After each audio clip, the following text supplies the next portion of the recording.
And the ADA has affected employment in many, many ways. You know, I think at a very high level, what the ADA has done is moved sort of the thinking around disability from a purely medical model to a more social model of how disability issues should be engaged. I mean, that's at a very high level. But from that, you begin to think about the person in a holistic manner. It's that the person is a person and not the disability. And with that, you have follow-up drivers, if you will, around accessibility and universal design and reasonable accommodations, and all the things that have to happen in the workplace, or even more broadly in society, that looks at the person as a person first, as opposed to the disability.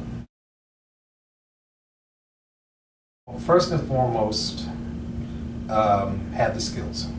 That's first and foremost. You're not going to go anywhere without the skills. You have to have the skills.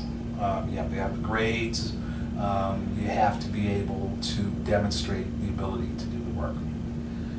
Number two, be bold. Bring yourself to work.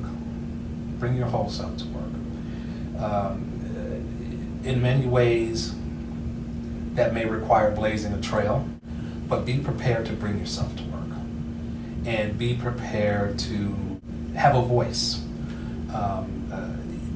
You wouldn't say that to anyone else because that's what I think most people would just naturally do. But I think students with disabilities should recognize the totality of their beings as well. And you're not your disability. If you're blind or if you have a hearing impairment, that should not be a barrier to your opportunity, unless, in many ways, unless you make it a barrier. Ask for what you want.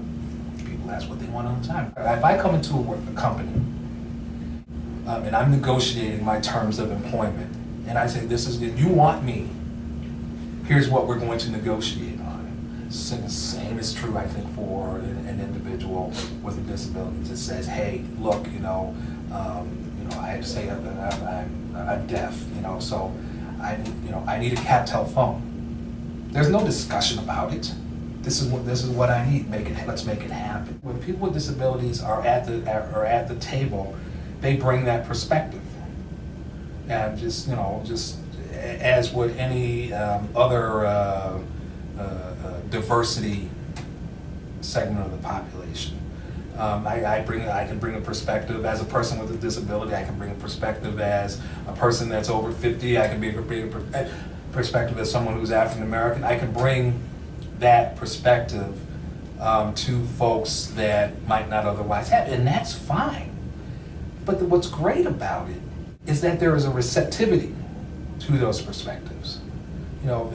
Companies that are on the leading edge and are progressive in these spaces want to hear those perspectives.